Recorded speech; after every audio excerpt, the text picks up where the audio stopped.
اسے الرٹ نہیں کرے گا تو وہ اس خطرے سے لڑ نہیں سکتا. جیسے اچانک کسی کے سامنے سانپ آ جائے تو وہ فی الفور اس کا جو انٹرنل الارم سسٹم ہے وہ بجنے لگتا ہے اور اس کا بلڈ پریشر ہائی ہوتا ہے, وہ متحرک ہوتا ہے اور فوری سلوشن کی طرف سوچنے لگ جاتا ہے کہ وہ کیا کیا جائے. فوری اس کا دماغ کام کرنے لگتا ہے اور وہ فوری اپنے بچاؤ اور اپنی بچت کا کوئی سامان کرتا ہے. لیکن یہی جو ہمارا سائیکیٹرک اور سائیکولوجیکل نظام ہے, اس کی نیچرل فلو یہ ہے کہ جیسے ہی وہ خطرہ ٹل جائے تو اس انسانی ذہن کو واپس نارمل ریلیکسڈ پوزیشن میں جانا چاہیے. یہ فطرت ہے جو اللہ رب العزت نے انسان کی بنائی ہے کہ جیسے ہی کوئی خطرہ ٹل جائے تو فی الفور وہ انسان کا مائنڈ جو فائٹنگ موڈ میں ہوتا ہے وہ واپس ریلیکسڈ موڈ میں چلا جانا چاہیے. لیکن ہمارے جیسے ملک جیسا پاکستان ہے کہ یہاں پر عموماً ایک خطرے اور مشکل سے نکلتے ہیں تو دوسری میں مبتلا ہو جاتے ہیں, دوسری سے نکلتے ہیں تو کوئی تیسری فون کال آ جاتی ہے کہ فلاں رشتہ دار کی ڈیتھ ہو گئی, وہ اس سے نکلتے ہیں تو چوتھی فون کال آ جاتی ہے کاروباری نقصان ہو گیا, اس سے ختم ہوتے ہیں تو کوئی پانچویں خبر آ جاتی ہے. تو وہ پے در پے مسائل اس انسان کو درپیش ہوتے رہتے ہیں. تو وہ جو اس کا نیچرل نظام اللہ رب العزت نے بنایا ہے نا کہ تھوڑی دیر کے لیے اس کا الارم سیٹ ہوتا ہے, یعنی وہ بجتا ہے, وہ مسئلے کو ایڈریس کر کے اس نے واپس ریلیکسیشن والے موڈ میں جانا ہے. لیکن ہمارا جب ذہن سٹریس در سٹریس موو کرتا رہتا ہے اور ریلیکس موڈ میں نہیں جاتا تو وہ سٹریس بڑھ کر ڈپریشن بن جاتا ہے. سٹریسز جو ہیں جب ایک سٹریس کی کیفیت رہی پھر ختم ہو گئی تو انسان نارمل رہتا ہے. لیکن کنٹینیوسلی جب اس کا ذہن وہ فائٹنگ موڈ میں رہتا ہے, فلائٹ موڈ میں رہتا ہے, بلڈ پریشر ہائی رہتا ہے, نتیجتاً جسمانی امراض کا شکار بھی ہوتا ہے. اور وہ اس فلائٹ موڈ اور فائٹنگ موڈ میں رہنے کا نتیجہ ہوتا ہے کہ وہ سٹریس جو کیفیت تھی اب اس کا حال بن جاتا ہے, کیونکہ وہ سٹریس نے آنا تھا اور چلے جانا تھا, لیکن اب وہ آیا اور گیا نہیں, مسلسل اس کی زندگی کا حصہ بن گیا اور اس نے اس سٹریس کو بھیجنے کا کوئی انتظام بھی نہ کیا.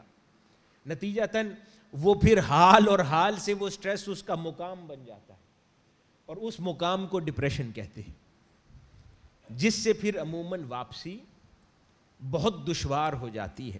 اس لیے کہا جاتا ہے کہ پہلے جب سٹریسز کے اندر بیشتر اوقات انسان رہتا ہو تو اسی وقت اس کو ایڈریس کیا جانا چاہیے, اس سے پہلے کہ وہ سٹریسز بڑھ کر ڈپریشن بن جائیں اور جس کا علاج ممکن نہ رہے. تو اس لیے یہ جو سائیکیٹرسٹ اور جو سائیکالوجی کے اساتذہ ہیں وہ اس کے اوپر کلیئرٹی سے بات کرتے ہیں. یہی وجہ ہے کہ ترقی پذیر ممالک میں رہنے والے لوگ اور ترقی یافتہ ممالک میں رہنے والے لوگوں کے مزاجوں میں فرق ہے. یہاں پر گھر کی تکلیف سے نکلتے ہیں تو پھر سڑکوں کے اوپر جلسے جلوس میں چل پڑتے ہیں, پھر وہاں پر اونچا اونچا شور کرتے ہیں, پھر وہاں سے نکلتے ہیں تو گھریلو جھگڑوں میں مبتلا ہو جاتے ہیں, پھر وہاں آواز اونچی رہتی ہے, اس سے نکلتے ہیں تو کسی اور تکلیف میں. تو مسلسل اپنے آپ کو ایسی مشقت میں مبتلا رکھتے ہیں کہ ہمارے سوچنے کا انداز ہی الارم فری نہیں رہتا. ایک خاص موڈ اور ایک خاص ٹون میں زندگی بسر ہونا شروع ہو جاتی ہے, جس کی وجہ سے ایک خاص طرح کی اینک چڑھ جاتی ہے ہماری آنکھوں پر. ہم ہر شے کو ایسے ہی دیکھتے ہیں جیسے یہ خطرہ ہے, یعنی نارمل دیکھنے کی کیفیت اور حس ہم سے دور ہو جاتی ہے. ہم ہر دوسرے شخص کو خطرہ دیکھتے ہیں, ہم ہر دوسرے شخص کے بارے میں غلط گمان کرتے ہیں, ہر دوسرے شخص کے بارے میں منفی تاثرات رکھتے ہیں اور ہر کسی کی بات کو شک کی نگاہ سے دیکھتے ہیں. پوری زندگی ہماری شک کے گرد گھومنے لگ جاتی ہے, وہم کے گرد گھومنے لگ جاتی ہے, گمان کے گرد گھومنے لگ جاتی ہے اور لائف سے پازیٹیوٹی ختم ہو جاتی ہے. یہی در حقیقت ڈپریشنز میں ہوتا ہے کہ جب انسان ڈپریشن کا شکار ہو جاتا ہے تو اس کا روز مرہ زندگی میں سوچنے کا انداز منفی ہو جاتا ہے. وہ ہر شے کو نیگیٹیولی پرسیو کرتا ہے, دیکھتا ہے, پازیٹیوٹی نہیں رہتی, ہر شخص کے بارے میں نیگیٹو ہو جاتا ہے.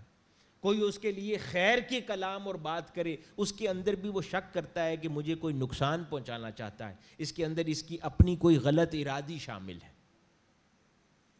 مسئلہ باہر نہیں ہوتا, مسئلہ انسان کے اندر ہوتا. اب ایسے شخص کو کوئی لاکھ بھی چاہے کہ اسے سمجھائے کہ بھائی آپ بیمار ہیں, آپ ٹریٹمنٹ کروا لیں, وہ یہ بات نہیں سمجھے گا. آن اے لائٹر نوٹ, ایک مزاح کی بات ہے, مجھے کسی شخص نے یہ سنایا حقیقی واقعہ کہ اس کا کوئی دوست تھا, اس کو اس نے کہا, روز اس کی باتیں سنتا تھا, وہ سمجھ گیا کہ یہ ڈپریشنز میں ہے, نیگیٹو مائنڈ سیٹ ہے, تو بہت اس کو سمجھاتا رہا, نہ سمجھا. بالآخر اس نے مجھ سے ذکر کیا کہ وہ میرا دوست ہے, ہر وقت ڈپریشنز میں رہتا ہے. میں نے اس کو کوئی ایک دوائی سجیسٹ کی کہ یہ میڈیسن اس کو شروع کروا دیں. وہ دوائی لے کر اس کے پاس گیا, اسے کہا یہ آپ دوائی کھائیں. اس نے کہا کیوں؟ اس نے کہا آپ کی طبیعت بہتر ہوگی, ذہن ریلیکسڈ ہو جائے گا. اس نے کہا کہ مسئلہ دنیا والوں کو ہے, دوائی میں کھاؤں؟ یعنی دماغ درست کرنے کی ضرورت دنیا کی ہے, ان کو میری بات سمجھ نہیں آتی, میں دوائی کس لیے کھاؤں؟ تو یہ سوچ کا انداز ہو جاتا ہے, نظریہ, کہ انسان وہ باقی سارے جہاں کو غلط سمجھتا ہے, یہ دشمن ہے, اس نے میرا نقصان کیا ہے, اس نے میرے بارے میں غلط سوچا ہے, اس نے سازش کی ہے. اپنے رویے کی طرف انسان کا دھیان نہیں جاتا اور وہ اس میں معذور ہوتا ہے, اس میں اس کا کوئی قصور نہیں ہوتا, کیونکہ سم ہاؤ زندگی کے اندر اتنی مشکلات اور دشواریوں کا سامنا اس نے کیا ہوتا ہے کہ ہر وقت اب اس کا الارم سیٹ ہی رہتا ہے, آن رہتا ہے. وہ ہر وقت خطرے کی گھنٹی بجتی رہتی ہے اور ہر شے سے خطرہ محسوس کرتا ہے. اب یہی وجہ ہے کہ پوری دنیا میں اب انفارچونیٹلی پاکستان کے اندر تحقیقی سرویز کا رواج نہیں ہے, اتنا تحقیق کا, علمی ابحاث کا اتنا کلچر نہیں ہے کہ عوام الناس کے اندر سرویز کیے جائیں اور پھر تحقیق کرنے کے بعد سولوشن اورینٹڈ اپروچ کے ساتھ بات کی جائے. لیکن جو ترقی یافتہ ممالک ہیں, یونائٹڈ اسٹیٹس آف امریکہ ہے, یورپ ہے, دیگر ممالک ہیں, وہاں پر افراد معاشرہ پر ہر سال ہر وقت کوئی نہ کوئی تحقیق جاری رہتی ہے, وہ سرویز کرتے رہتے ہیں. یہاں پر تو سروے کی بھی کوئی رپورٹ آ جائے تو اس کو چیلنج کر دیا جاتا ہے, یہ فلاں پارٹی کی سروے رپورٹ ہے, درست نہیں ہے, یہ فلاں پارٹی کی سروے رپورٹ ہے, تو سرویز کو ہی مشکوک بنا دیا جاتا ہے. تو خیر ان ممالک میں سرویز جاری رہتے ہیں. تو امریکہ کے اندر سب سے زیادہ اس قسم کی ڈیٹیلڈ سروے اور انالیسز ان ترقی یافتہ ممالک سے ہی ہمیں اویلیبل ہوتے ہیں. تو ان میں سے ہی کچھ عرض کرتا چلوں کہ کچھ سرویز کے مطابق یہ جو میجر ڈپریسو ڈس آرڈر اس کو کہتے ہیں, کہ عموماً یہ جو ڈپریشن کا رجحان طبیعت کے اندر غلبہ نیگیٹیوٹی کا پایا جاتا ہے, 7.6% گروتھ ہے اس کی سوسائٹی میں, صرف امریکہ میں, اور اس طرح دیگر ممالک کے اندر. اور یہی پھر سوسائیڈل تھاٹس کی طرف بھی انسان کو لے جاتا ہے. یہ ڈپریشن ہے. پوری دنیا میں ہر سال کم و بیش 10 لاکھ افراد ڈپریشن کی وجہ سے موت کا شکار ہوتے, یعنی باقی تمام امور جن سے لوگ مرتا ہے اس کو پیچھے چھوڑ دیے فگر نے, دہشت گردی کو بھی پیچھے چھوڑ دیا ہے. یہ انٹرنل دہشت گردی جس کے نتیجے میں انسان اپنا نقصان خود کر بیٹھتا ہے اور وہ نقصان کا شکار ہوتا ہے. تو یہ سرویز ہیں. پھر جب اور جو ڈپریشن میں جب انسان مبتلا ہو جاتا ہے تو سب سے زیادہ اور امور جو اس کو درپیش ہوتے ہیں, جو قوت ارادی ختم کر دیتا ہے اس کا. اب وہ کسی شے کے لیے جب قوت ارادی کرنا چاہتا ہے, اس کے اندر سے ڈپریشن قوت ارادی کو مار دیتا ہے, وہ حل تلاش نہیں کر پاتا. پھر دوسری چیز جو ڈپریشن کرتا ہے, قوت مدافعت ختم کرتا ہے. اب انسان کہتا ہے کہ وہ تو جسمانی امراض سے متعلق ہے, لیکن سائنس بتا رہی ہے ایکچولی قوت مدافعت کو ڈپریشن ختم کر دیتا ہے. یہ قوت مدافعت کیا ہے کہ یہ جو بیماریاں ہمیں گھیرتی ہیں, ہم ان بیماریوں سے لڑتے ہیں, انٹرنلی ہم ان بیماریوں سے لڑ کر ہمارا جسم اپنے آپ کو محفوظ کرتا ہے، وہ قوت مدافعت ختم کر دیتا ہے۔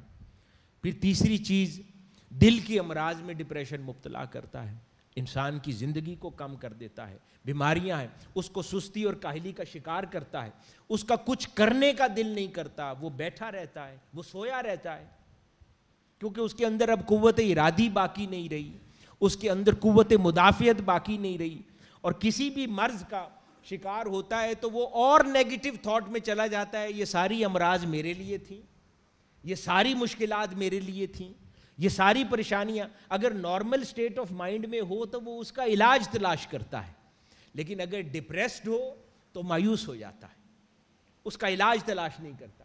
ان حالات میں پھر جو گرد و نواح کے لوگ ہیں، دوست احباب ہیں، رشتہ دار ہیں، ان کو پھر مدد کرنے کی ضرورت ہوتی ہے۔ عموماً گھروں کے اندر مرد و زن میں یہ امراض پائی جاتی ہیں، رشتہ دار اس کو ڈیل نہیں کرتے بلکہ اس کو مسئلہ بنا کر جھگڑے میں تبدیل کر دیتے، جبکہ سمجھنا چاہیے کہ معاشرے میں ڈپریشنز ہیں اور ان ڈپریشنز کو ٹریٹ کرنے کی ضرورت ہے، انہیں ڈیل کرنے کی ضرورت ہے تاکہ لوگوں کی زندگی آسان ہو جائے۔ حاضرین مکرم، اہلیان اسلام تو اس میں یقین رکھتے ہیں، عقیدہ ہے ان کا، ایمان کا حصہ ہے، لیکن آج سائنس اور ڈاکٹرز بھی اس کی طرف چلے گئے ہیں کہ مذہب اور روحانیت ڈپریشنز کے علاج میں یہ نہایت ہی مؤثر ذریعہ ثابت ہوتی ہے۔ تو وہ لوگ جو لوگوں کو روحانیت سے توڑتے ہیں، بزرگان دین کی صحبت اور نسبت سے توڑتے ہیں، اللہ والوں سے دور کرتے ہیں، تصوف کو کنٹروورشل بناتے ہیں، وہ در حقیقت لوگوں سے امید چھینتے ہیں، وہ لوگوں سے ان کی روز مرہ کی زندگی میں جو سٹریسز ہیں اور ڈپریشنز ہیں، ان کی زندگی میں وہ نعمت ان سے چھینتے ہیں، ان کو روحانیت سے دور کرتے ہیں۔ تو آج تو سائنس بھی اس نتیجے پہ پہنچ گئی ہے کہ روحانیت ڈپریشنز کا علاج ہے، کیونکہ روحانیت تزکیہ نفس کرتی ہے، روحانیت اللہ کی ذات پر توکل مضبوط کرتی ہے، روحانیت انسان کے اندر سے دنیاوی امیدوں کو ختم کر کے اپنی امیدوں کو اللہ کی ذات کے ساتھ وابستہ کرنا سکھاتی ہے، اور دنیا سے نسبتوں کو جدا کر کے اپنی نسبت کو اللہ اور اس کے رسول صلی اللہ علیہ وآلہ وسلم کی ذات کے ساتھ پختہ کرنا سکھاتی ہے۔ تو اس لیے آج سائنس بھی اس نتیجے پر پہنچی ہے کہ یہ روحانیت اور دین در حقیقت مذہبی تعلق یہ انسان کے اندر ڈپریشنز دور کرتا ہے، اور یہ صرف اسلام کے لیے نہیں، انہوں نے کہا ہے کسی بھی مذہب کے ساتھ لوگ تعلق رکھتے ہوں اور اپنی زندگی میں مذہب کو اہمیت دیتے ہوں، ان کی زندگی اندر ڈپریشنز کا اماؤنٹ کم ہے، ڈپریشنز کی کوانٹٹی کم ہے۔ ہاں، اب اس کا ایک دوسرا پہلو بھی ہے، کئی بار مذہبی طبقات بھی لوگوں کو ڈپریشن دینے کی وجہ بن جاتے ہیں، یعنی وہ مذہبی رجحان جس نے لوگوں کا ڈپریشن دور کرنا ہے، وہی اگر بیٹھ کر عالم دین کوئی اس مسند پر بیٹھا ہوا شخص لوگوں پر فتوے لگائے، لوگوں کے سر ترش کلام کرے، لوگوں کو چھوٹا محسوس کروائے، لوگوں کے ساتھ ترش اور سخت کلام کرے، لوگوں کے اوپر ان کی کم مذہبیت اور ان کی دینی علوم کے اندر کم فہمی یا دین کے اوپر مکمل عملداری نہ ہونے کے اس عمل کو ان کو جتائے اور اپنے اور اس کے درمیان ایک بڑا فرق دکھائے، در حقیقت لوگوں کو یہ عمل بھی ڈپریشن دینے کا باعث بن جاتا ہے۔ تو اس لیے مذہب اور روحانی امور کو ڈپریشن ختم کرنے کی وجہ ہونا چاہیے، نہ کہ ڈپریشن دینے کی وجہ۔ تو جو لوگ صحیح معنوں میں اللہ اور اس کے رسول صلی اللہ علیہ وآلہ وسلم کی عطا کردہ تعلیمات کی روشنی میں معاشرے کی خدمت کرتے ہیں، وہ دین اور روحانیت کے ذریعے ڈپریشنز کے خاتمے کا سبب بھی بنتے ہیں، اور یہ آج کی سائنس کلام کر رہی ہے۔ تو یوں کہنا بے جا نہ ہوگا کہ یہ جو اہل اللہ اور صوفیاء کرام ہوتے ہیں اپنے اپنے دور کے سب سے بڑے سائیکیٹرسٹ ہوتے ہیں، ان کی صحبتوں میں، ان کی سنگتوں میں آ کر لوگ اپنے غم بھول جاتے ہیں، ان کی تکلیفیں دور ہوتی ہیں، ان کی کاؤنسلنگ ہوتی ہے، وہ پر امید محسوس کرنے لگتے ہیں، وہ پھر سے پرجوش ہو جاتے ہیں، مایوسی دور جاتی ہے۔ سائیکیٹرسٹ بھی تو یہی کرتا ہے نا کاؤنسلنگ میں، کہ جب آپ اس کے پاس جاتے ہیں، اس کے سامنے اپنا دل ہلکا کرتے ہیں، وہ آپ کو اچھی باتیں کرتا ہے، آپ بہتر فیل کرتے ہیں. اللہ والے بھی یہی کرتے ہیں کہ جب ان کی صحبت میں جاتے ہیں سائیکولوجیکلی مضبوط کرتے ہیں، اسٹرینتھن کرتے ہیں، آپ کی قوت ارادی مضبوط کرتے ہیں، آپ کا اللہ کی ذات پر توکل مضبوط کرتے ہیں، آپ کا دین کی طرف رغبت بڑھاتے ہیں، آپ کو خیر کے کاموں کی طرف آمادہ کرتے ہیں اور زندگی سے مایوسی کو دور کرتے ہیں. تو اس لیے ہر دینی مسند پر بیٹھا ہوا شخص اس کو فتوے بازی کر کے اور ایسی ابحاث چھیڑ کر جس سے لوگوں کے اندر اپنے دین کے بارے میں گمان پیدا ہو، روحانیت کے بارے میں گمان پیدا ہو، اس کو چھوڑ کر ایسے امور کی نشاندہی کرنی چاہیے اور ایسے امور پر کلام کرنا چاہیے جو لوگوں کے اندر فرحت پیدا کریں، جو لوگوں کے اندر نرمی پیدا کریں، جو لوگوں کے اندر دین میں پختگی پیدا کریں، نہ کہ ان کا اپنا عقیدہ متزلزل ہونے لگ جائے. جب سنے کہ کوئی شخص لوگوں کا دین کے حوالے سے عقیدہ متزلزل کرتا ہے، روحانیت جو آپ کے لیے سورس آف انسپریشن ہے وہ آپ سے چھینتا ہے، تو ایسی مجلس سے اٹھ جائیں کہ وہ آپ کے لیے امید نہیں ہے، مایوسی کا باعث ہے. اور ایسی مجلس جو امید دیتی ہے، ایسی مجلس کو اپنائیں گے تو زندگی میں آسانی پیدا ہو جائے گی.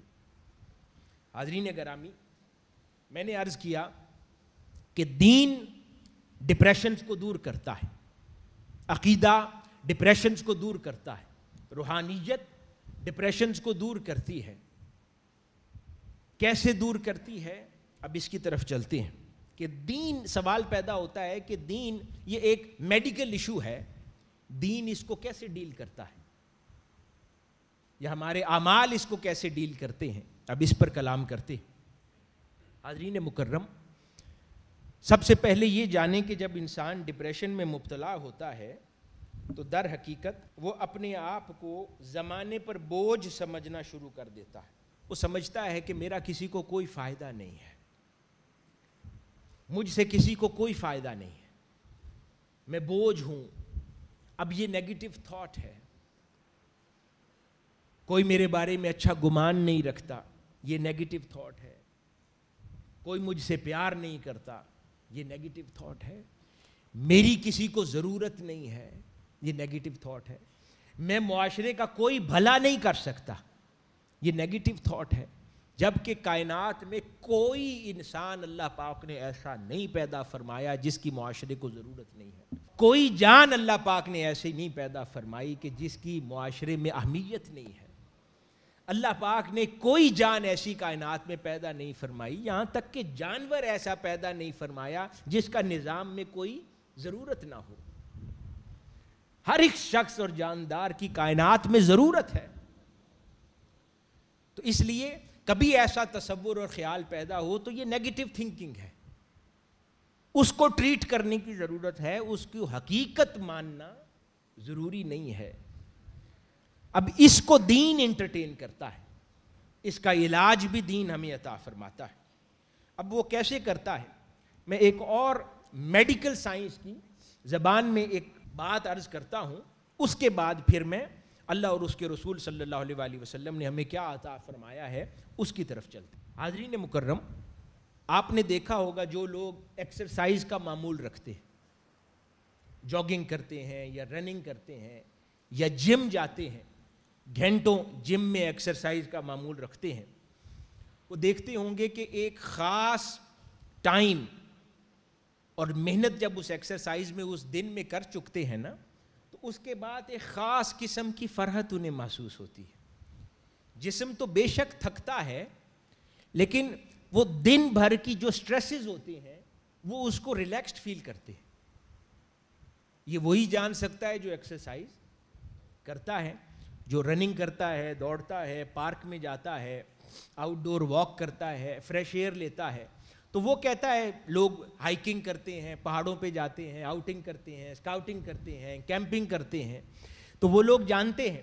یا آپ سارے دن کی مصروفیت ہو، پھر اچانک کچھ چھٹیوں پہ سرد مقامات پر پہاڑی علاقوں میں چلے جائیں تو وہ پورے مہینے بھر کا جو ذہنی دباؤ ہوتا ہے وہ دور ہو جاتا ہے. پھر ایکسرسائز کرتے ہیں، چلتے ہیں. یہ سب کیا ہے؟ وہ ایکسرسائز آپ کی تکلیف کو کیسے دور کر رہی ہے؟ وہ تو جسم تھکتا ہے، پھیپھڑے پھول رہے ہیں، سانس چڑھتا ہے، اس کا ایک ایلیمنٹ تو یہ ہے کہ آپ کا وزن گھٹتا ہے، اپنے آپ کو فٹ رکھتے ہیں جسمانی طور پر، لیکن ایک اور فرق بھی محسوس ہوتی ہے۔ ڈاکٹرز بتاتے ہیں، سائنس، کہ جب انسان 3 میل یعنی 3 مائلز دوڑ چکتا ہے، یا جو ایکسرسائز کر رہا ہے اس کا عدد یا اماؤنٹ یا کوانٹم 3 مائلز رننگ کے ایکول ہو چکا ہے، تو پھر اس کا جسم ایک سیٹ آف ہارمونز پیدا کرتا ہے، ہارمونز پیدا کرتا ہے جس کو اینڈوفین کہتے ہیں۔ کیا کہتے ہیں؟ اینڈوفین کہتے ہیں کہ جب وہ 3 مائلز رننگ کرتا ہے تو اس کا جسم ایک سیٹ آف ہارمونز پیدا کرتا ہے جسے اینڈوفین کہتے ہیں، اور وہ اینڈوفین میں وہی کچھ ہوتا ہے جو ریلیکسنٹ گولی میں ہوتا ہے۔ اس اینڈوفین میں وہی کچھ ہوتا ہے جو اینٹی ڈپریسنٹ گولی میں ہوتا ہے۔ وہ آرٹیفیشلی ہم تھرو ٹیبلٹ باڈی میں انٹر کرتے ہیں، اور یہ اللہ پاک نے جسم کے اندر رکھا ہے۔ یہ ایسے ہی ہے جیسے انسولین ورک کرتی، کہ جن کی جسم پیدا کرنا بند کرتی ہے تو وہ آرٹیفیشلی انجیکٹ کرتے ہیں تاکہ وہ جسم کے اندر اس کی ضرورت کو پورا کرے۔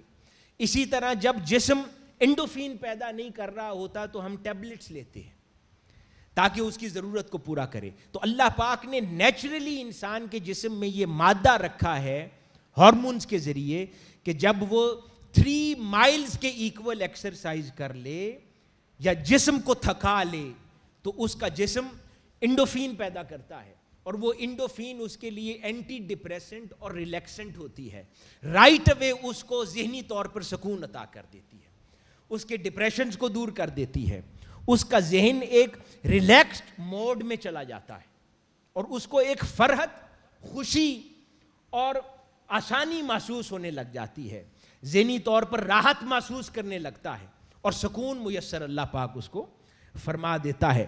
تو یہ بیسیکلی انڈوفین کرتی ہے۔ اس کو سائنٹیفک زبان میں اور لینگویج میں رنرز ہائی کہا جاتا ہے۔ کیا کہا جاتا ہے؟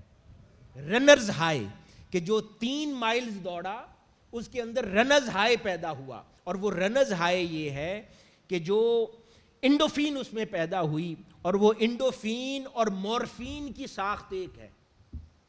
یہ جو نیند کی گولیوں میں ہوتا ہے نا، وہ انڈوفین میں بھی ہوتا ہے، جو اس کو ذہنی طور پر آسودگی مہیا کر دیتی ہے۔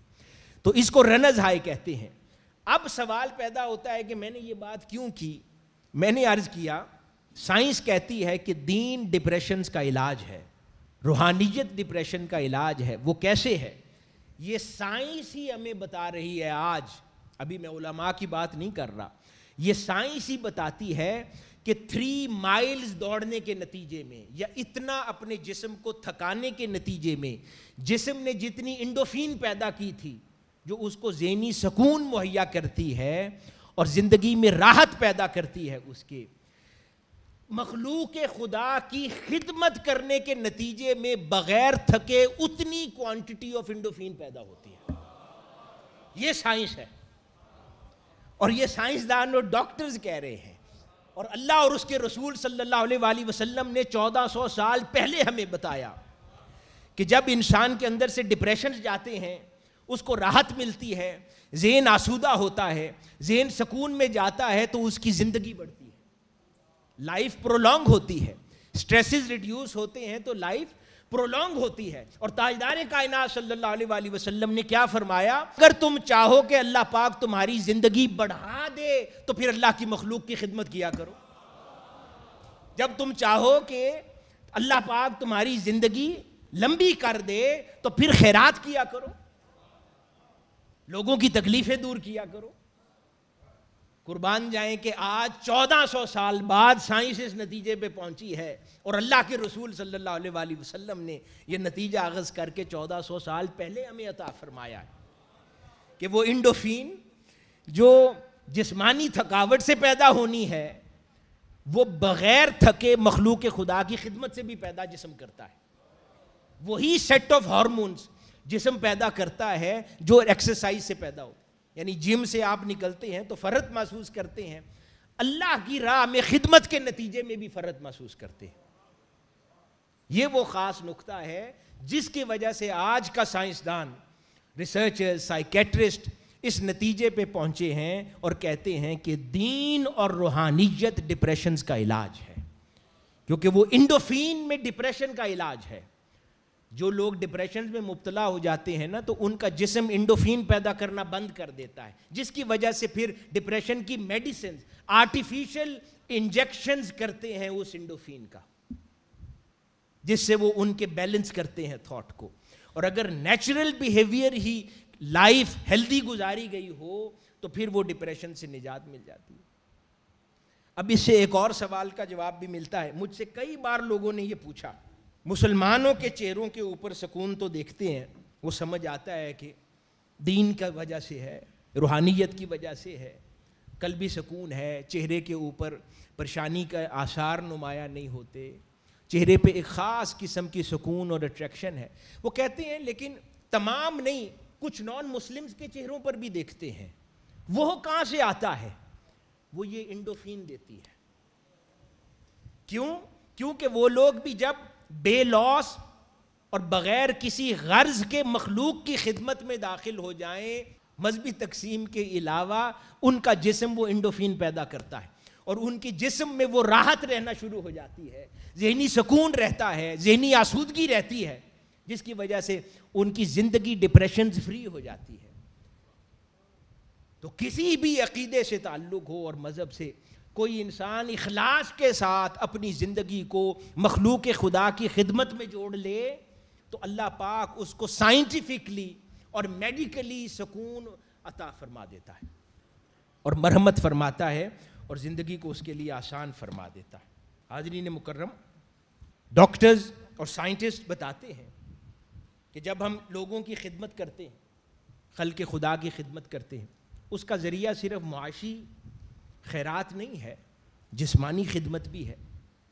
وہ کہتے ہیں کہ کسی کی جب آپ مدد کرتے ہیں تو در حقیقت آپ سب سے پہلے اپنے آپ کی مدد کر رہے ہیں۔ جب آپ کسی کی مدد کرتے ہیں نا، تو وہ در حقیقت آپ اپنے آپ کی مدد کر رہے ہیں، کیونکہ میڈیکلی اپنے آپ کو فٹ کر رہے ہیں۔ اب میں چلتا ہوں اس طرف کہ ڈپریشنز کا علاج کہاں ہے، دین ہمیں ڈپریشنز کا علاج کیا سجیسٹ کرتا ہے۔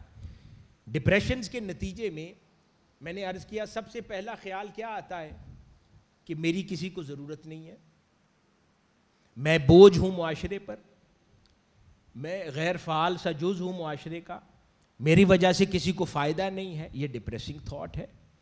لیکن جب کوئی ڈپریس ہو کر اپنے آپ کو جبراً اس بات پر آمادہ کرے اور اپنے آپ کو خلق خدا کی خدمت میں مصروف کرے، تو پہلے چیز جو ازالہ ہو جائے گا اس کی اس نیگیٹو تھاٹ کا، کہ جب وہ لوگوں کی مدد کرے گا اور لوگوں کے چہروں پہ مسکراہٹ دیکھے گا، وہ اس کا شکریہ ادا کریں گے، کسی کی زندگی میں اس کی وجہ سے بہتری آئے گی، انڈائریکٹلی اس کا ذہن اور برین یہ میسج پریسیو کر لے گا کہ آج میرے وجود سے کسی کو فائدہ پہنچا ہے، تو وہ جو لائف کی نیگیٹیوٹی ہے وہ ریزالو ہونا شروع ہو جائے گی، اس کا حل ملے گا، اس کی لائف میں کانفیڈنس بلڈ اپ ہوگا کہ میں بھی کسی کا فائدہ کر سکتا ہوں، میں بھی کسی کے لیے بھلائی کر سکتا ہوں، میں اتنا برا نہیں ہوں، میں نیگیٹو نہیں ہوں، آج دیکھو میں نے اس شخص کا بھلا کر دیا۔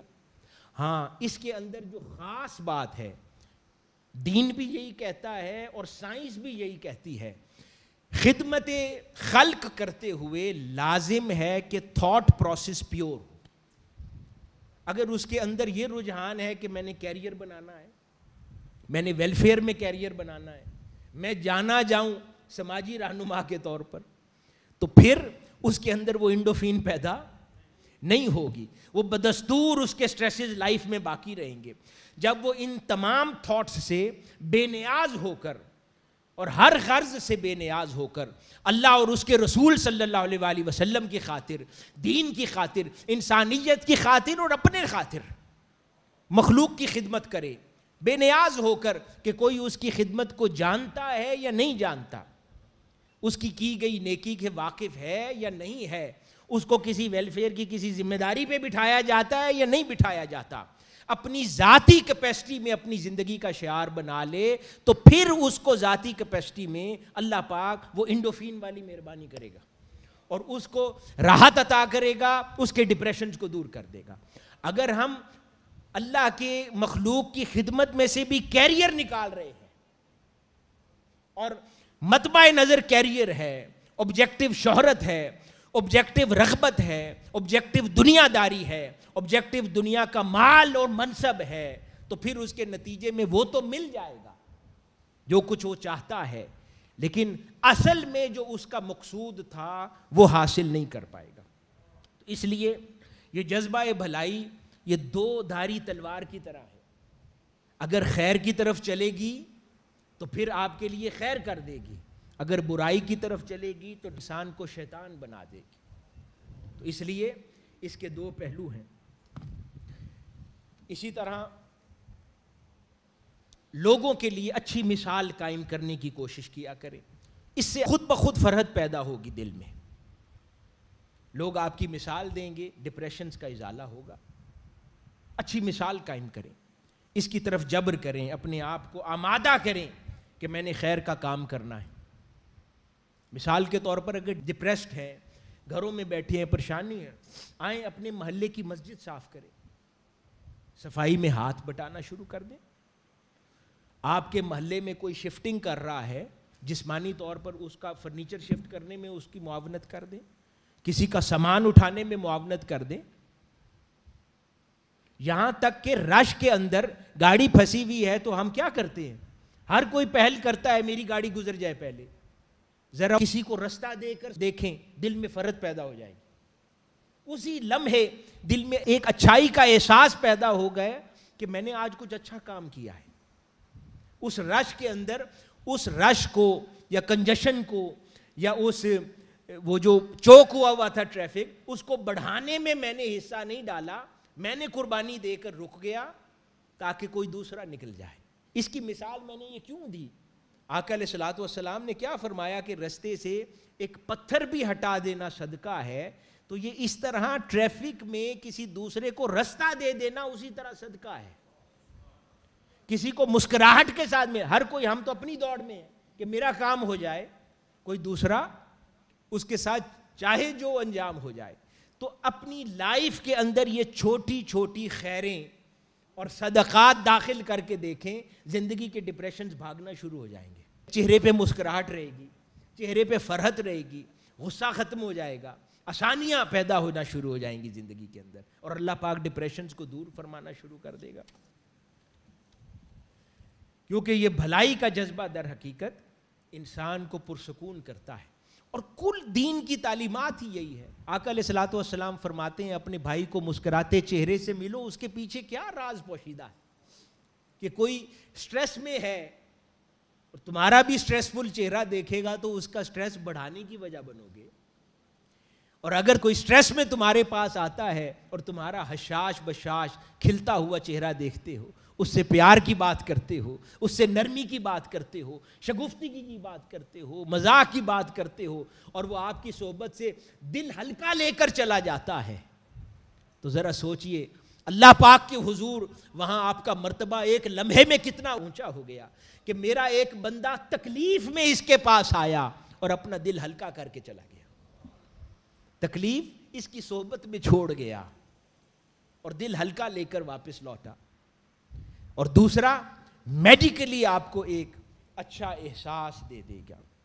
حدیث مبارکہ کے مطابق وہ جو ایک خاتون تھی جس نے ایک پیاسے کتے کو پانی پلا دیا تھا، ایک خیر کا کام تھا نا، اس خیر کے کام نے اس کو جنت دے دی، اس کی آخرت بھی سنوار دی۔ برے اعمال میں مبتلا تھی، ہر کوئی اسے برا کہتا ہوگا، ہر کوئی اس کو گناہگار کہتا ہوگا، کوئی اس کی صحبت میں نہیں بیٹھتا ہوگا، کوئی اس کے ساتھ دوستی کرنا پسند نہیں کرتا ہوگا کہ یہ گناہگار ہے، یہ خطاکار ہے، یہ کبائر میں مبتلا خاتون ہے۔ لوگ تو اس سے بھلائی نہیں لیتے ہوں گے، لیکن اس نے ایک کتے کو پانی پلا کر بھلائی کی۔ اللہ پاک نے اس ایک عمل سے اس کی آخرت بھی اچھی کر دی اور اس کی دنیا بھی سنوار دی ہوگی کہ وہ ایک اچھے احساس کے ساتھ لوٹی ہوگی، میں اتنی بری بھی نہیں ہوں، میں نے ایک جاندار کی مدد کی ہے، میری وجہ سے ایک کتا زندہ ہے آج. یعنی اس احساس کے ساتھ جب لوٹی ہوگی تو اللہ رب العزت نے اس کی جو ذہنی اذیت میں وہ مبتلا ہوگی. لوگ پریشانیوں میں ہوتے ہیں, گناہگار ہوتے ہیں, گناہوں میں مبتلا ہوتے ہیں, ہم ان کو دھتکار دیتے ہیں. کبھی سوچا ہے عین ممکن ہے کہ وہ ہر روز ذہنی اذیت میں مبتلا رہتا ہو کہ میری اس سے جان کیسے چھوٹے, میں جان نہیں چھڑا سکتا, ہر روز ذہنی کرب میں مبتلا رہتا ہو. وہاں پر اس کو ایک سوشل سپورٹ کی ضرورت ہے, نہ کہ اس کو مجلسوں سے دھتکار دیا جائے, اٹھا دیا جائے کہ تو گناہگار ہے چلا جا, بلکہ اس کو پیار اور شفقت سے اس کے اندر اصلاح کو پیدا کر دیا جائے تو اس کے اندر بھی یہ بہتری پیدا ہو جائے گی اور خیر پیدا ہو جائے گی. اسی طرح ڈپریشنز جو ایک اور خاص طبیعت میں شے پیدا کرتا ہے, انسان تنقیدی ہو جاتا ہے. یہ لوگوں کو سمجھ نہیں ہے اس بات کی. انسان کئی بار سوچتا ہے نا کہ فلاں شخص ہر وقت تنقید کرتا ہے, اور وہ اپنی تعریف یوں کرتا ہے کہ میں بہت کریٹیکل تھنکر ہوں, میں ہر چیز کو کریٹیکلی اینالائز کرتا ہوں, جبکہ سائنس کہتی ہے یہ ڈپریشن میں سے ہے کہ جب کوئی ہر شے پہ تنقید کرتا رہتا ہو, در حقیقت یہ ڈپریشن ہے, کیونکہ اس کو کسی شے میں پازیٹیویٹی نظر ہی نہیں آتی. ہم اس کو اس کی فطرت کا برا جانتے ہیں کہ یہ فطرت کا گندا ہے. نہیں, وہ ہو سکتا ہے وہ مرض میں مبتلا ہے, اس کو ڈپریشن ہو, ہم نے اس کا علاج نہیں کیا, وہ تکلیف میں ہے, وہ ذہنی کرب سے گزرتا ہو, وہ ذہنی اذیت سے گزرتا ہو, تو وہ ہر چیز میں کرٹیسزم کرتا ہے, ہر چیز میں نکتہ چینی کرتا ہے, ہر چیز کے اندر وہ کیڑے نکالتا ہے. تو در حقیقت وہ یہ نہیں ہے کہ اس کی فطرت ایسی ہے, نہیں, ہو سکتا ہے وہ غریب ڈپریشن میں ہو, کیونکہ یہ میڈیکل سائنس کہتی ہے کہ یہ ڈپریشن کا نتیجہ ہے کرٹیسزم. یعنی ایک ہے کنسٹرکٹیو کرٹیسزم, کبھی کبھار کا کرٹیسزم, وہ جائز ہے, وہ پروڈکٹیو ایلیمنٹ ہے. جو ہر چیز میں کبھی کسی کو کسی شے میں خیر نظر ہی نہ آئے, جب اس سے پوچھیں وہ صرف کرٹیسائز کرے, یہ غلط تھی. تو یہ در حقیقت میڈیکلی پروون فیکٹ ہے, یہ ڈپریشن ہے. تو اپنے آپ کو اس پر کنٹرول کرنے کی ضرورت ہے اور اس کی نشاندہی کرنے کی ضرورت ہے. اور اگر کوئی آپ کے سرکل میں ایسا ہے تو اس سے غصہ کرنے کی ضرورت نہیں ہے, وہ میڈیکل ٹریٹمنٹ مانگتا ہے, تو اس کے ساتھ نرمی برتے, نہ کہ اس کے ساتھ چڑچڑاہٹ کا شکار ہو جایا جائے کہ وہ اس کو ضرورت ہے ہیلپ کی. اسی طرح نماز بہت اہم ذریعہ ہے ڈپریشن سے خاتمے کا. وہ کیسے؟ ڈپریشنز کے اندر ڈاکٹرز کیا سجیسٹ کرتے ہیں؟ کاؤنسلنگ. کیا سجیسٹ کرتے ہیں؟ کاؤنسلنگ, کہ آپ سائیکیٹرسٹ کے پاس جائیں, سائیکو تھراپسٹ کے پاس جائیں. وہ آپ کے ساتھ کیا کرتا ہے؟ باتیں کرتا ہے, آپ کے دل کے اندر پوشیدہ باتیں نکلواتا ہے, اور پھر صرف آپ کو پیشنٹ لسننگ دیتا ہے. آپ کا آدھا مسئلہ حل ہو جاتا ہے پیشنٹ لسننگ سے ہی, کیونکہ آپ دیر تک بیٹھ کے سنتے ہیں. اس لیے میں نے کہا کہ ہر دور میں صوفیاء کرام سے بڑا کوئی سائیکیٹرسٹ نہیں ہوا, صوفیاء کرام سے بڑا کوئی سائیکو تھراپسٹ نہیں ہوا, کیونکہ وہ لسنر. اور تاجدار کائنات صلی اللہ علیہ وسلم نے کیا فرمایا؟ فرمایا بہترین انسان وہ ہے جو سب سے بہتر لسنر ہے, پھر ہی وہ سلوشن دے سکتا ہے. تو اس لیے وہ لسننگ کرتا ہے. اس کو کاؤنسلنگ کہتے ہیں کہ آپ کسی کے پاس تنہائی میں بیٹھ کے, اور جو کاؤنسلرز کے پاس جاتے ہیں وہ کیا کہتے ہیں کہ میرے فلاں فلاں جاننے والے کو مت بٹھاؤ, پھر میں اپنے دل کی باتیں کروں گا. جو سائیکو تھراپسٹ کے پاس جاتے ہیں نا, کہ جن سے شکوے ہوتے ہیں, کہتے ہیں فلاں فلاں کو نہ بٹھانا مجلس میں, پھر تنہائی میں تمہارے ساتھ دل کی بات کروں گا تاکہ دل ہلکا ہو جائے. تو حاضرین مکرم, اگر اس کاؤنسلنگ سے ہی دل ہلکا ہونا ہے تو ذرا اللہ پاک کے ساتھ راز و نیاز کر کے دیکھیں, ذرا تنہائی میں وہ دل کی باتیں اپنے مولا سے کر کے دیکھیں.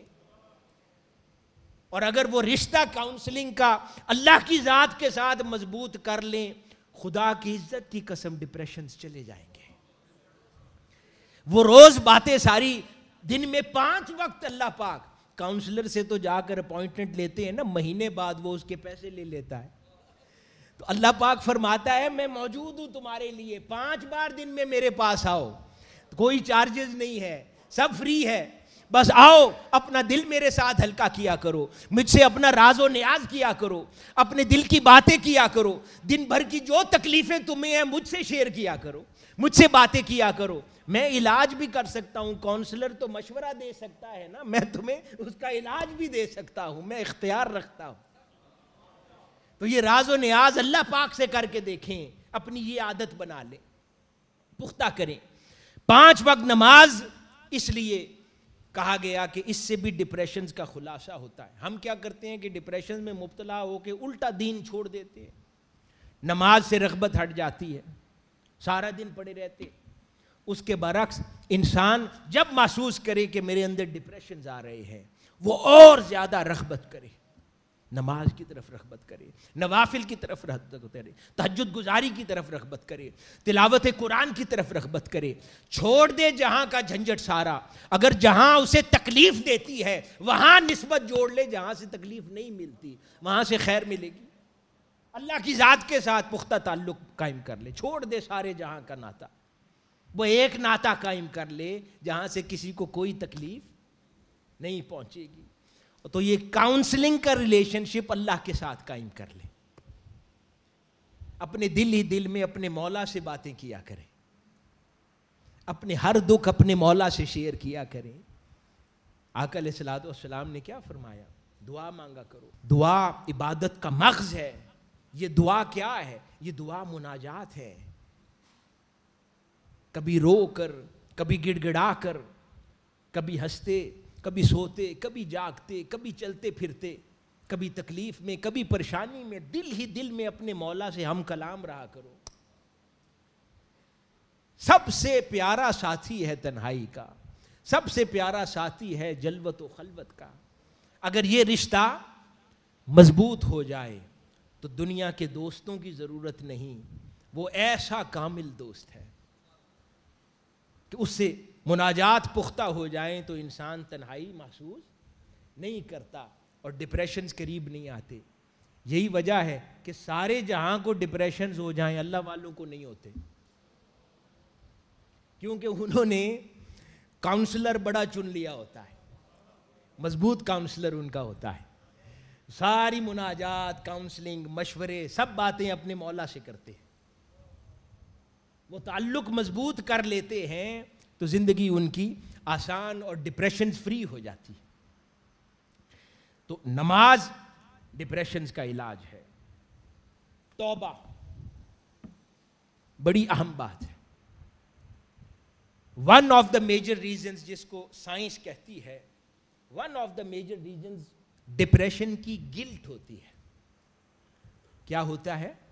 گلٹ، کسی بھی برے عمل کا گلٹ، بوجھ، جس کو وہ لوگوں سے کہہ نہیں سکتا، لوگوں سے بیان نہیں کرتا، لیکن دل میں ایک بوجھ ہوتا ہے کہ یہ مجھ سے نہیں کیا جانا تھا، چاہے وہ زندگی کے فیصلے ہی کیوں نہ ہو، چاہے وہ کوئی برا عمل ہی کیوں نہ ہو، چاہے کسی کے ساتھ زیادتی کا عمل کیوں نہ ہو، اب وہ لوگوں سے کہہ نہیں سکتا کہ لوگ اس کو برا بھلا کہیں گے، لیکن دل ہی دل میں وہ بوجھل رہتا ہے کہ میں نے یہ کیوں کیا، مجھ سے یہ کیوں سرزد ہو گیا۔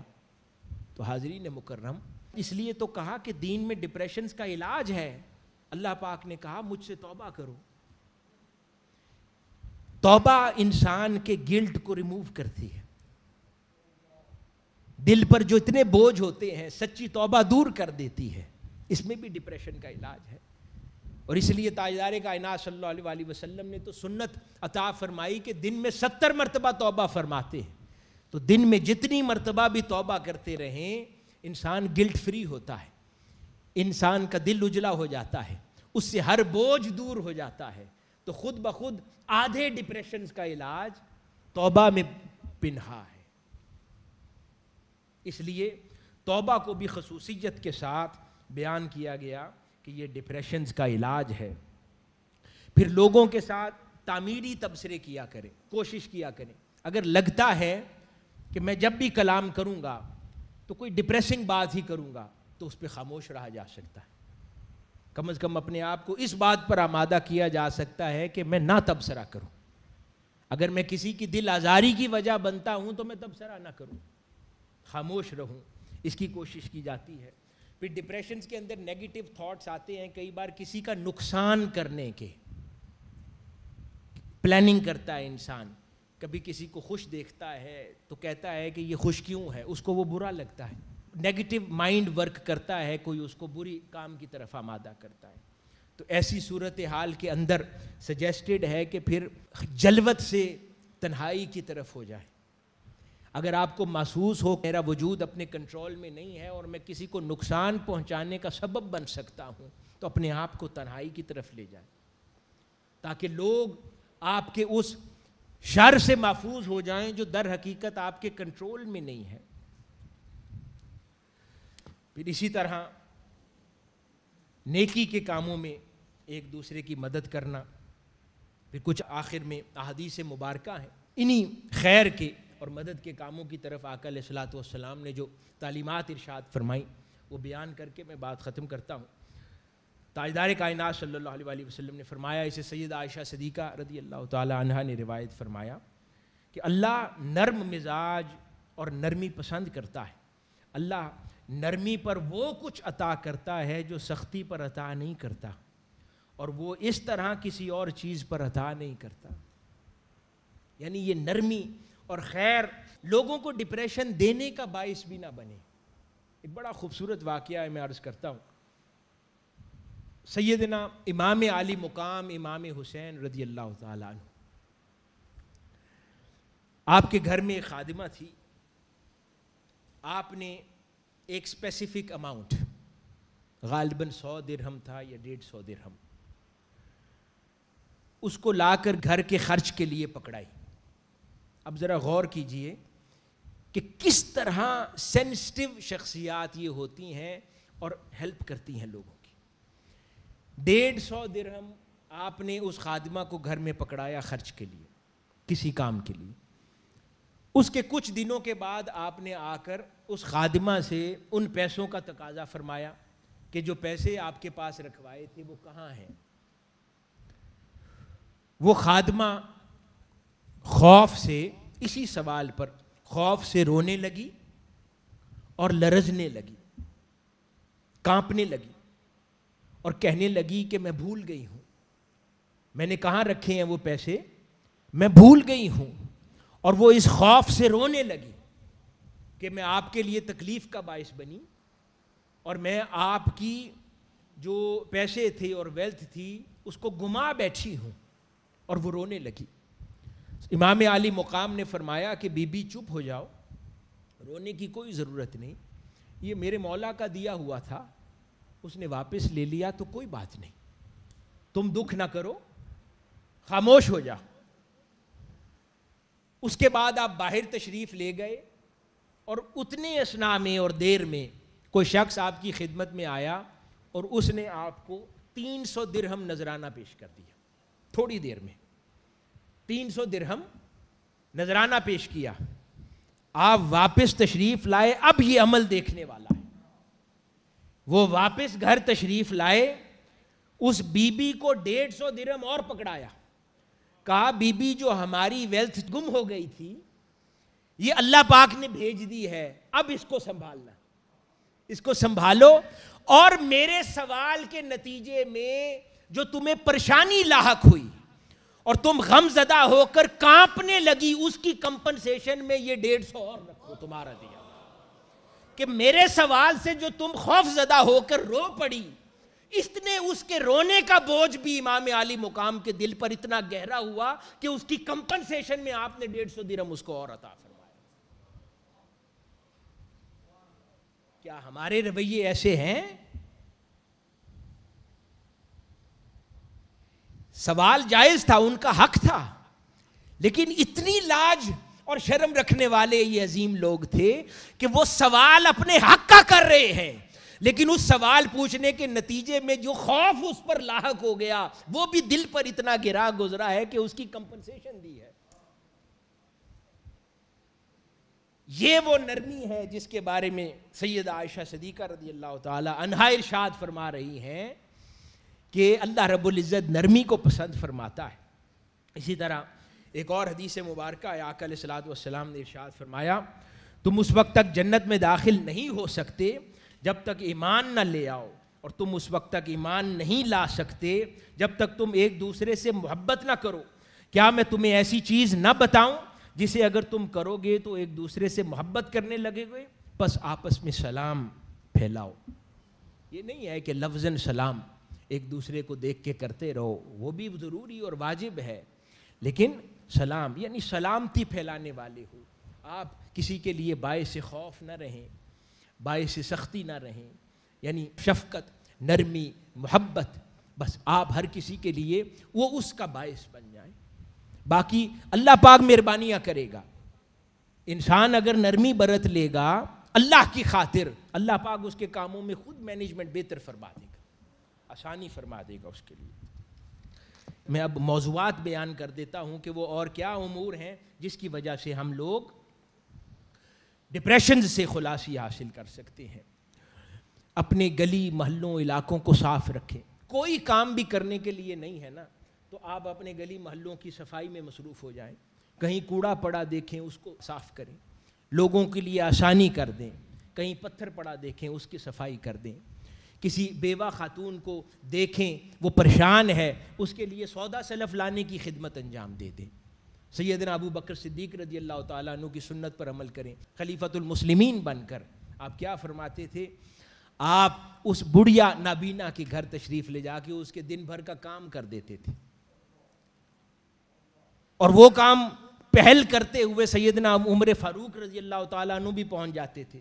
وہ دیکھیں کہ جب وہ پہنچے ان سے پہلے اس بڑھیا کے گھر کا کام ہوا ہو۔ ایک دن چھپ کے دیکھا کہ یہ کون کر کے جاتا ہے، دیکھا کہ وہ سیدنا ابو بکر صدیق رضی اللہ تعالیٰ عنہ کر کے جاتے ہیں۔ قربان جائیں ان لوگوں کے تھاٹ پروسیس پہ۔ سیدنا ابو بکر صدیق رضی اللہ تعالیٰ عنہ خلیفۃ المسلمین بنے، پہلا دن تھا، اپنے مشیر خاص سیدنا عمر فاروق رضی اللہ تعالیٰ عنہ سے مشورہ کیا، اے عمر آج خلافت کا پہلا دن ہے، کیا کیا جائے؟ کیا کیا جائے؟ سیدنا عمر فاروق رضی اللہ تعالیٰ عنہ نے فرمایا کہ اے میرے بھائی ابو بکر، پہلا دن خلافت کا کیوں نہ اس بڑھیا کے گھر کی خدمت سے شروع کیا جائے جس کے گھر کا کام تاجدار کائنات صلی اللہ علیہ وآلہ وسلم بھی کر کے تشریف لاتے تھے۔ یہ تھاٹ پروسیس ہے، سوچنے کا انداز۔ بیماروں کی عیادت کریں۔ اگر وسائل نہیں ہے تو ضروری نہیں ہے کہ جب تک وسائل نہیں ہے تو خدمت نہیں کی جا سکتی، جسمانی طور پر تو کی جا سکتی۔ کوئی پیسے پکڑائے اس کو بازار سے دوائیاں تو لا کے دی جا سکتی ہے نا، جسمانی مشقت کی جا سکتی ہے، وہ بھی آپ کو اتنی ہی راحت میسر کر دے گی جتنی انسان چاہتا ہے۔ اسی طرح 10 ایسے امور، آخری بات کر رہا ہوں، جو قرآن مجید نے ہمیں تعلیم فرمائے ہیں کہ اگر ان کو غور سے اپنی زندگی کے اندر شامل کیا رکھے انسان تو اس سے بھی ڈپریشن اور سٹریسز کا ازالہ ہوتا ہے۔ سب سے پہلی چیز بزرگان دین نے فرمائی ہے وقت۔ وقت کی مینجمنٹ کو اپنی زندگی میں بہتر کریں، اس سے ڈپریشنز بہتر ہو جائیں گے۔ دوسری چیز، ہر مسئلے کو موقع جانیں۔ کیا کہا؟ ہر دشواری اور مسئلے کو اپنے لیے موقع تصور کریں کہ اللہ رب العزت نے یہ مسئلے میں مجھے مبتلا کر کے اپنی طرف آنے کا موقع دیا ہے، اپنی طرف اپنی اصلاح کرنے کا موقع دیا ہے، درستگی کا موقع دیا ہے، اپنے میٹرز کو ری وزٹ کرنے کا موقع دیا ہے، اثر نو اپنی زندگی کو نئی راہ پر استوار کرنے کا موقع دیا ہے۔ تو یعنی ہر مسئلے اور پریشانی کو موقع تصور کر لیں۔ فحش گوئی سے اجتناب کریں۔ وہ کہیں اس سے ڈپریشنز کا کیا تعلق ہے؟ اس سے ڈپریشنز کا تعلق نہیں ہے، لیکن اللہ کی رحمت کا ضرور تعلق ہے کہ جب اللہ پاک کے حضور کچھ مانگ رہے ہیں، مناجات کر رہے ہیں، جس زبان سے کرتے ہیں اگر اسی زبان کو پاک کر لیا جائے تو اللہ رب العزت کی حضور آپ کی مناجات اثر بار ہو جاتی ہیں۔ اپنی زندگی کے اندر عدل و انصاف کو پیدا کریں، یہ نتیجتاً آپ کی زندگی کے اندر آپ کے لیے عدل و انصاف پیدا کر دے گا۔ سوچ سمجھ کے بولا کریں، کیونکہ جو کچھ زبان سے کہتے ہیں وہ آپ کے اندر بھی گلٹ پیدا کر سکتا ہے اور بعد میں ڈپریشنز میں مبتلا کر سکتا ہے اور کسی دوسرے غریب کو بھی ڈپریشن میں ڈال سکتا ہے۔ اس لیے جو زبان سے ادا کریں، جو الفاظ زبان سے ادا کریں، اتنا ناپ تول کے اور سوچ سمجھ کے بولیں کہ بعد میں اس پر پچھتاوا نہ ہو کہ یہ میں نے زبان سے الفاظ کیوں ادا کیے تھے۔ اور ہمیشہ اپنے امور کے اندر غور و فکر سے کام لیتے رہا کریں اور نیچر کے قریب رہا کریں۔ صاف ستھرے مقامات، صفائی، پانی، کھلی فضا، ان چیزوں کو پسند کیا کریں جہاں پر موقع ملے۔ اس سے آپ کی صحت کے اندر بہتری آتی ہے۔ اور جن لوگوں کو آلریڈی ڈپریشن ہے اور سٹریس کا شکار رہتے ہیں، ان کی نشستوں سے دور رہیں۔ یہ نہیں ہے کہ ان کو ان کے حال پہ چھوڑ دیں، لیکن ان سے صحبت ایسے نہ کریں کہ وہ آپ کے ذہن پر حاوی ہو جائیں اور آپ اسی طرح کی سوچ میں مبتلا ہو جائیں۔ تو اپنی دوستانہ ان جگہوں پر رکھیں جہاں پر خیر محسوس ہو، جہاں پر نیگیٹو تھاٹ ہے ان لوگوں کو اپنے دوستانے سے دور رکھیں، اور جذباتی مزاج کو کنٹرول کرنے کی کوشش کریں، امور کو اور فیصلوں کو ٹھنڈے طریقے سے انجام دیا کریں، اور زندگی کے اندر ہر مسئلے کے اندر توازن اور اعتدال کیا کریں، اور طنز زبان سے ہر ممکن کوشش ہو کے انسان نکال دے، کیونکہ یہ بھی انسان کو لیٹر آن گلٹ پیدا کرتا ہے اور کسی دوسرے کو ڈپریشن دینے کی وجہ بھی بن سکتا ہے۔